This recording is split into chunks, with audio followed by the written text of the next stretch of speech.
Yan,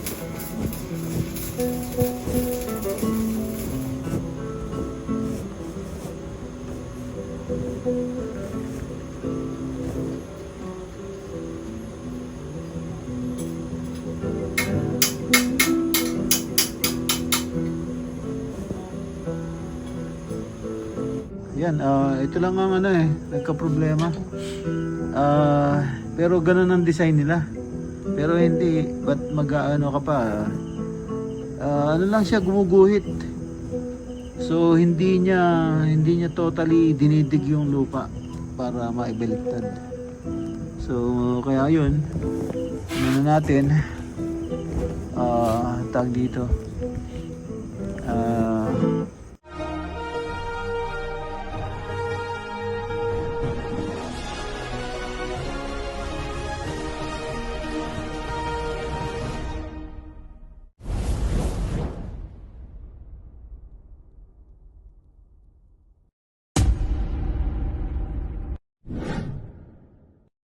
Good morning, hello everyone. Welcome back to my vlog at Joy's Farm. Yan, maganda ang sikat ng araw. Medyo malinsangan ng konti yung mga ka-BSK. Yan, mapagpalang araw po sa atin lahat. At isa naman tayo ng trabaho dito sa Joy's Farm, solo flight. Nagpapakain lang naman tayo ng ano. Ang problema, yun, yung kamuti hindi natin matanim. Hindi mag-work yung ano, yung ating ditcher, ayaw magtapon ng lupa, so hindi tama yung ano, yung gawa nila. So i-modify natin mga ka-BSK. Tara, samahan nyo ako. Papakain muna tayo ng mga alaga. Yung 10:30 na mga ka-BSK. Time check 10:30. Mag-11 na. Ang bilis. Nagliliparan na sila oh.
Ayan mga ka-BSK, siguradong ubusin nila yan. Ubusin nila yan. Gutom dati, iniiwan nila yung mais eh. Ayan, ubus yan. Ayan mga ka-BSK. Ayan yung mga kambing, nabigyan ko na ng pellets.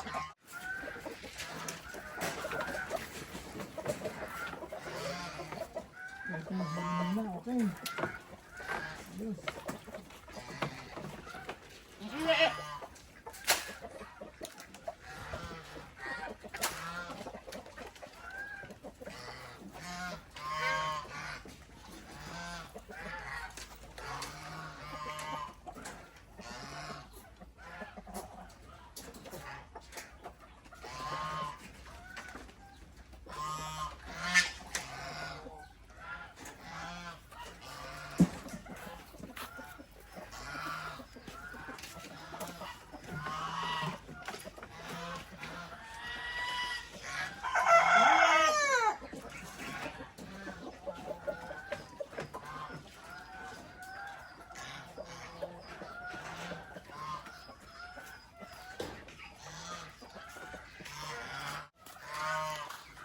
Ayan si ano. Ayan si kambing natin Ayan. Sana lumaki sila. Lumaksa na sila ng malaki, lumusog. Ayan sila oh. Ah, cute nila.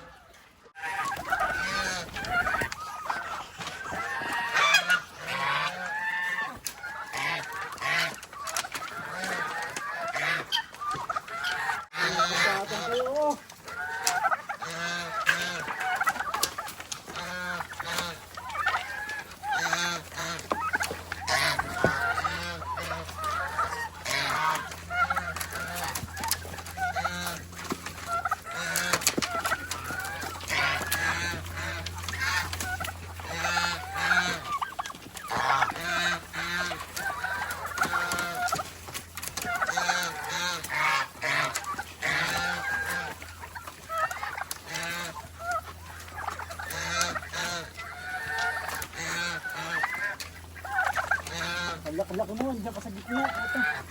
Gago. Ay, sumasampa pa sa kainan eh. Laki-laki mo. Isa pa. Ay, oh.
Yan mga ka-BSK, isang planggana ang kanilang sibog.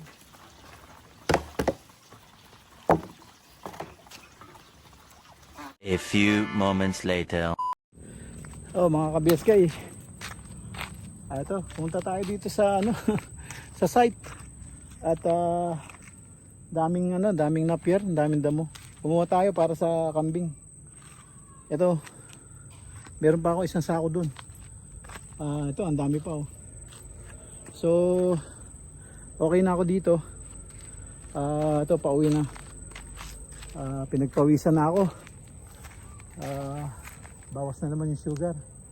Ayan, ito. Nakadalawang sako na tayo mga ka-BSK. So, ang dami oh. Napier. So, yan. Ang init. Yan. Dami. Dito, dami damo. So, yan. Ligpitin na natin to at makasibat na. Masyadong mainit. A few moments later. Mga ka-BSK, yung nabili kong welye, pinuputol ko para sakto dun sa kwan pagkakabitan. Dito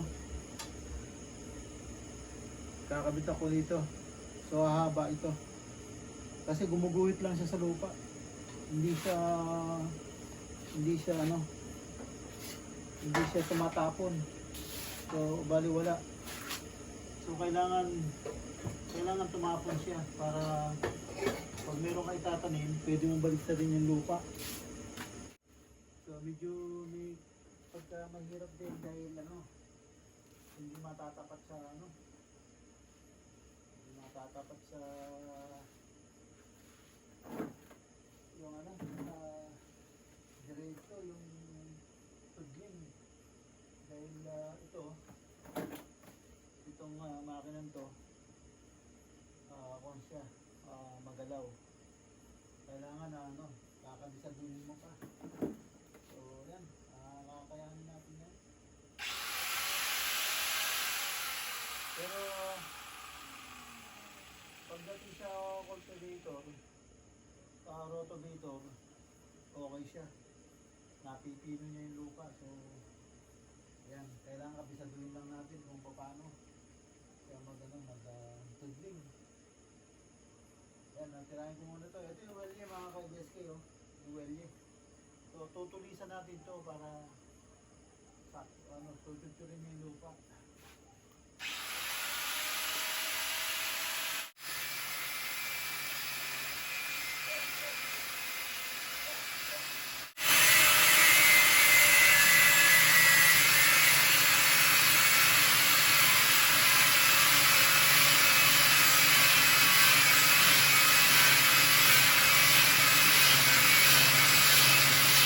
Gamit ko. Yan siya, oh. Tinulisan ko, yan, oh. Putol na yung kabiyak, oh. Yan, putol na yung kabiyak. Yan siya. Yan, tinulisan ko. So, tapos puputulin ko sa gitna. So, dalawa na ngayon. Tapos i-welding natin dyan. Sa ilalim. Yan. Ilalim. Para susuturin nyo yung lupa. So, yan. Yan na siya. So malapit na matapos. Ito kabiyak na lang. Kabiyak na lang siya. Tapos hatiin sa gitna. Yan, diretso lang yan.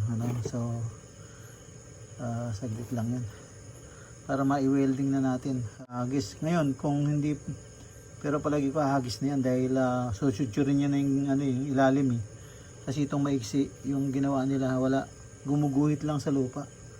So ito, sana makaya nung ng machine, yung mini tractor, sana makaya. Kasi bibigat ang karga niya yan dahil susuot siya sa ilalim, eh. So malambot naman yung lupa, so okay lang. Kaya sana makagawa tayo ng para maitanim na yung kamote. Pag hindi, matutuyo lang yung kamote. Sayang yung pinambili natin. Pero palpak tong gamit, eh. Hindi tama yung nila design. So minomodify natin, titingnan natin kung saan niya ibabato o babalik na rin yung lupa para magagamit natin all the way. So yan, tapusin na natin to. Yan, tapusin natin to mga ka-BSK. Balikan ko kayo mamaya.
346 minutes later.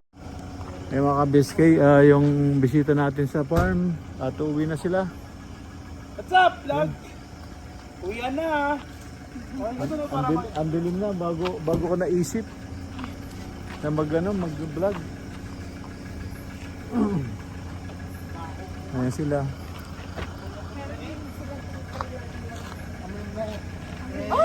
Marino. A few moments later. Ayan mga ka-BSK. Ayan po yung ginawa natin. Nakakabit ko na. Ayan. Lagyan natin ng talim. Yung pang-sutsud. Dahil gumuguhit lang eh. So, minodify natin. Ayan, para magkaroon siya ng ng pag-plat niya. Yung tatamnan. So, yung lupa babaligtad. So, yan. Dalawa sila. Ayan po, winelding natin.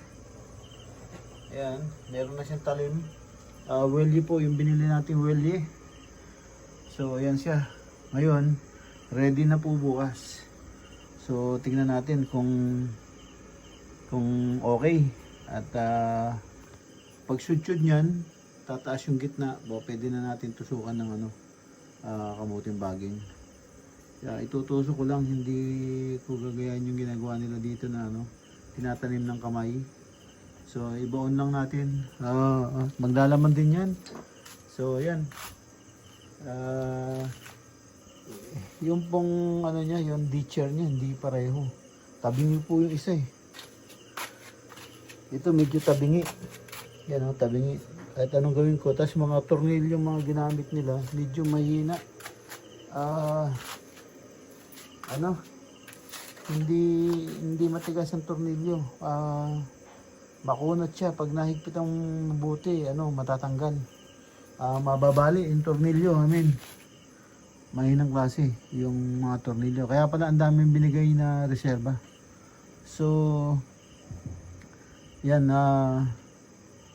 Yung isang hinigpitan ko kasi medyo parang na siya bibigay. So, tinigil ko na. Kaya pag tinanggal yun, siguradong bibigay din. So, yan. Natapos ko na. Yan. Umuwi yung mga bisita ko. Mga taga-Olonga po. Alas 8 na yata. Alas 8.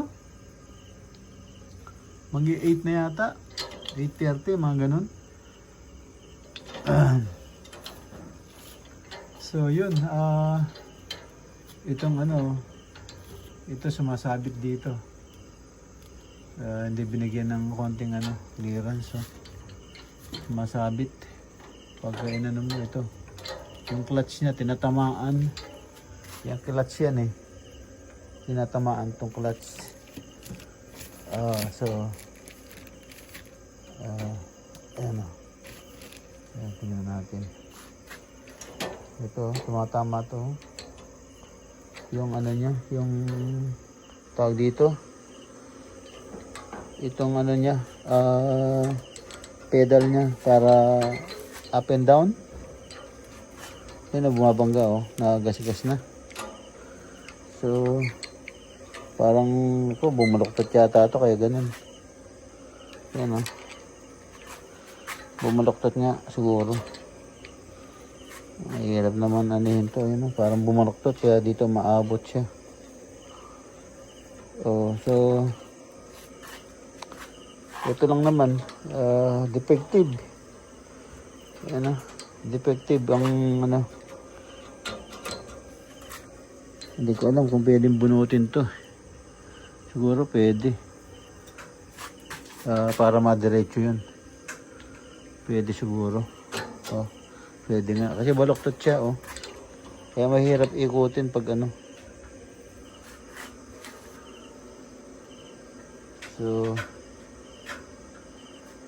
So yan. Tatry natin bukas para maitanim na natin yung kamuti. Yan. Okay na siya. Yan Ganda na cutting disc lang ginamit ko mga ka-BSK. Yan natulisan ko na maigi. Yan, para walang problema kahit matigas ang lupa, babaon at babaon. So yan, try natin bukas, sana umubra na. Yun ang pero pagdating sa mga yung rotorvator, okay naman siya. Kumbaga talagang natatrabaho ng gusto. Maganda ang sa rotorvator. Pwedeng gawin din to sa palayan. Kung babasagin mo lang yung lupa ng palay, pwede to. Meron siyang metal pedal, metal wheels. Yung pedal wheels, ika nga. Yeah, pedal wheels, meron siya. So, yun. Tingnan natin to kung madiretso natin to bukas. Tanggalin natin tapos masuhin natin. Bumabangga dito yun. Ewan ko lang kung na-persa ni Chrysler, pero hindi naman. Pero ngayon ko lang napansin. Ayan siya, parang bumaluktot dito. So kaya bumabangga siya dyan. Pag inikot, yan, bumabangga siya dito. So, yan, ito lang ang nagka-problema. Pero ganun ang design nila. Pero hindi, ba't ka pa? Lang siya, gumuguhit. So, hindi niya totally dinidig yung lupa para maibaliktad. So, kaya yun, natin, tag dito, minodify natin. So, yun. Ito, mahihinang klase yung mga tornilyo na ito. Yan, mahihinang klase yung mga tornilyo na ito. Madali yung madaling mabakli. Madali siyang maputol. So, hirap pa na magtanggal ng bolt pagka naputol. Babaranahan mo yun.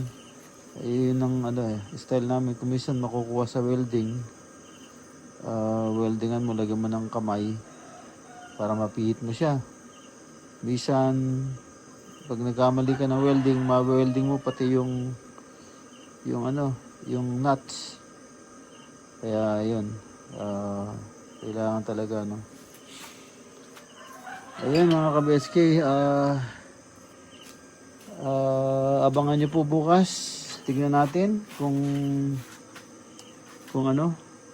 so yan,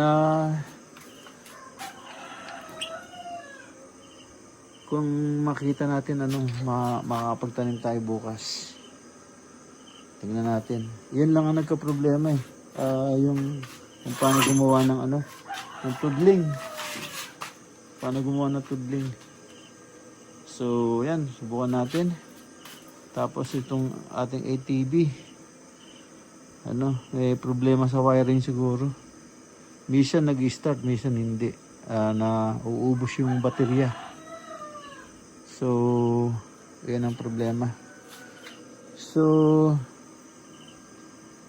ayan, sa dami ng nilagay ni Chrysler na ilaw dito, yung palagay ko nagkaroon ng depekto yung wiring niya. So, yan, bukas na lang mga ka-BSK. At pasok na tayo sa loob at makachibog. Di pa tayo tumitsibog. Yan mga ka-BSK, dito na po tayo sa loob ng bahay. Ayan, natapos na natin. Na-i-fix na natin yung ating minodify na ditcher. Yung pang bungkal na lupa. Pang gawa ng tudling. Ayan, ayos, masusubukan na natin bukas. Yan mga ka-BSK, at tapos na naman ating simpleng video itong maghapon na to. At pati yung mga bisita ko nagsiuwi na rin, gabi na. At hindi na ako nakapag-video dahil mahaba ang kwentuhan. sa hindi ko sila na ano sa vlog ko. Pasundot-sundot lang, ayokong ano. So, yun, nakauwi na sila, gabi na. At ngayon, paalam na po ako at kita-kita po tayo sa susunod na upload. Yan, maraming salamat. Thank you for watching. Ingat po dyan and God bless. Bye-bye, bye-bye.